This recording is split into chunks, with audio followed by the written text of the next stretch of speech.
The Premier of the province also with us for Premier's Picks.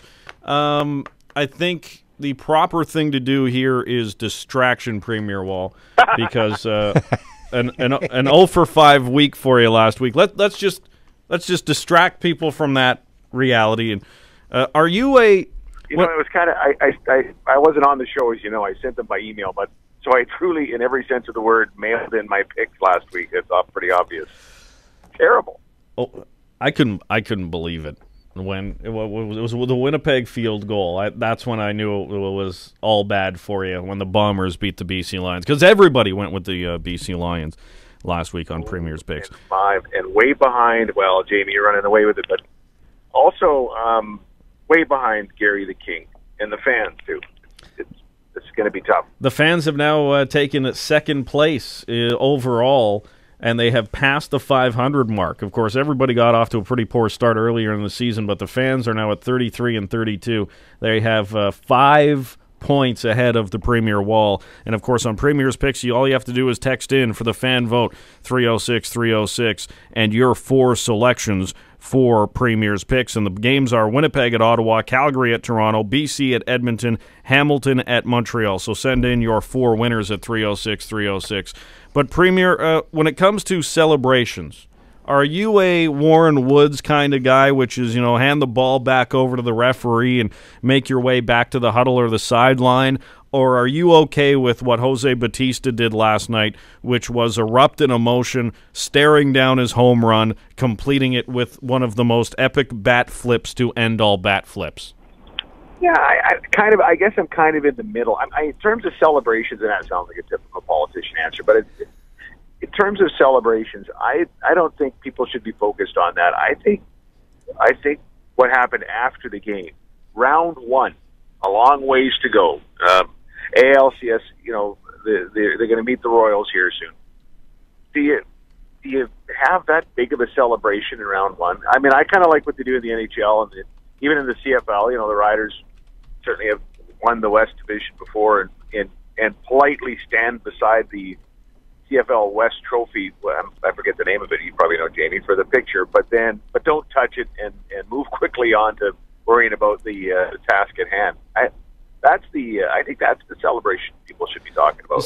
Like champagne. I think they brought out champagne. Here's the thing. I think I've figured it out. I believe I have come to the conclusion and have found the answer to why we are seeing these, what I think are ridiculous celebrations after winning the ALDS with the champagne and showering fans and all the rest of it.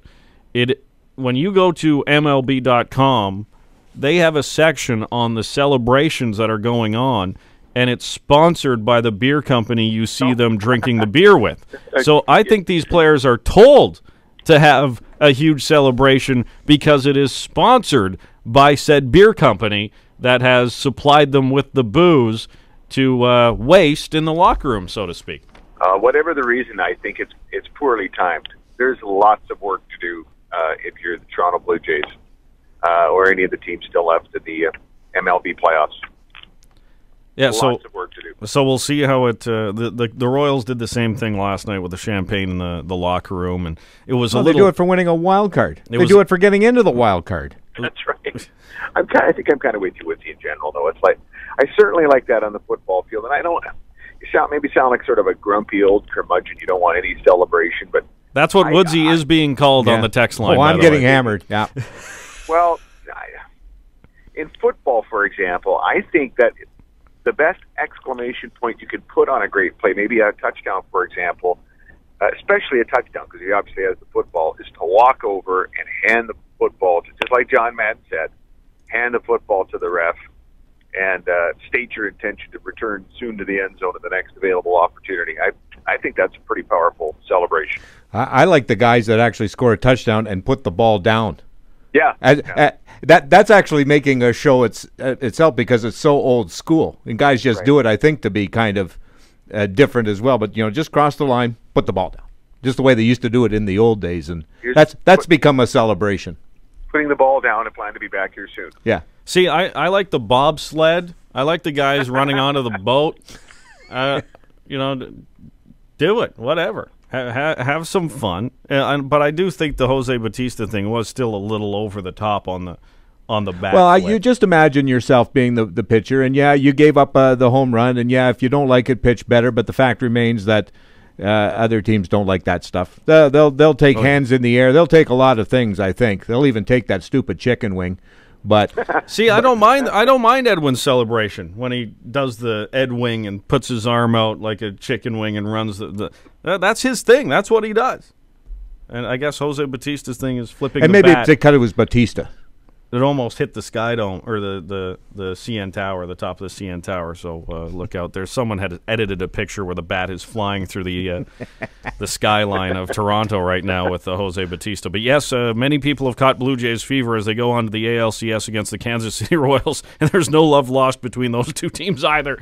So it should be interesting to watch. But let's get to the picks themselves here on Premier's Picks, and this is how it works. You, the fans, up against the Premier of the province, and you, the fans, are beating the Premier by you're 5 clear right now, so you have to keep the lead if you want bragging rights over Premier Wall. And this is how it works for the fan vote. You text 306-306 with your 4 winners this week in the CFL. The games are Winnipeg in Ottawa, Calgary in Toronto, BC in Edmonton, Hamilton in Montreal. Kevin Glenn gets the start for the Alouettes after the trade yesterday, by the way, and the Toronto Argonaut game, of course, is in Hamilton because the Rogers Centre is a little busy with a baseball team. So let's get started. Game number 1, Winnipeg at Ottawa. Premier Wall. Red, Blacks. Ottawa. Gary, the fan vote, or the fan zone vote. That's better, thank you. The fan zone, I think, will also go with Ottawa. Gary, how are you, my friend? I missed you, Mr. Premier. I'm a little disappointed that you went with the old man route, saying you don't like to be entertained while watching sports, but I'll let it fly this time because you're in my good books. I don't like to disappoint Gary the King, so I don't know. I might have to rethink it. I'm going with the Calgary Stampeders on the next one there, Jamie. You're going with Calgary against the Toronto Argonauts. I'm going with the Argos. By the way, Ottawa game 1. Gary, what do you got? I will also go with the Stamps, and the fan zone will go with the Stamps, of course. And we go to game number 2, the BC Lions in Edmonton to take on the Eskimos, now first place in the West. I have Edmonton, Premier Wall. Correct. Going with the Evil Empire as well. Now, see, you guys take a note here. This is called being entertaining. Try not to enjoy it because that's the way you guys act. I'm taking BC because I like the underdog. You just lumped me in with Jamie's unentertaining style of pick. I'm sorry, but I heard Woodsy and I heard Jamie talk about it, and I figure someone has to embrace the love of entertainment. So there you are. And the final game of the week, the Kevin Glenn-led Montreal Alouettes against the Hamilton Tiger Cats led by Jeff Matthews. I'd have to look back. This may be the first time in history a team takes on the same quarterback in back-to-back weeks playing for different organizations because Hamilton played Saskatchewan last week and now we'll play Montreal this week. Both starters were Kevin Glenn. So, Premier Wall, what do you got in this one? Ticats. Hamilton over Montreal. The fan zone? Well, Kevin Glenn has to be able to learn an offense in a couple days, right? That's possible. Are you going to take Montreal? We're taking Montreal. We're making a move today. We're entertaining the world, even if you guys say we shouldn't. There's always a time in Premier's Picks every year where Gary Nichols starts going off the board thinking he's going to make the comeback, yet all of a sudden he plummets down the standing. As per contract. You got to remember this time you don't need to make the comeback. Well, in terms of avoiding last place, you're doing that right now, so you don't have to jump the shark. This is more about defending entertainment as a whole. Oh, I really I don't even understand that. Oh, Premier Wall, by the way, I look back, and because you were off a few weeks, I look back, November 17th, 2013 was the last time the Riders and the Oakland Raiders won on the same weekend. And they did it on September 27th when they beat the Alouettes. So that's right. First time since November 17th, the West Final, I believe it was also a week the Raiders won. So kind of a heartbreaker against the Donkeys there last week, Jamie. You have to Woodson with the 2 picks, and so good. We got a chance to win it, and we threw Derek threw the pick 6. But I'll tell you what, I think there's a lot of optimism in Raider Nation. Oh, yeah. Oh, yes. I think there's The rebuild has started there, and now the Riders are following suit with one of their own. Premier, we'll talk again next week. Guys, all the best. Take care. Absolutely. There is Premier Wall on Premier's picks, and now the fan vote at 306. Who are your 4 winners this week in the CFL? The Premier has Ottawa, Calgary, Edmonton, and Hamilton. We'll also get to your texts on Jose Batista's bat flip. Was it legendary? Was it a little over the top? Or was it disrespectful like the Rangers had described it as? 1-877-300-7275. This is the Green Zone on 980 CJ.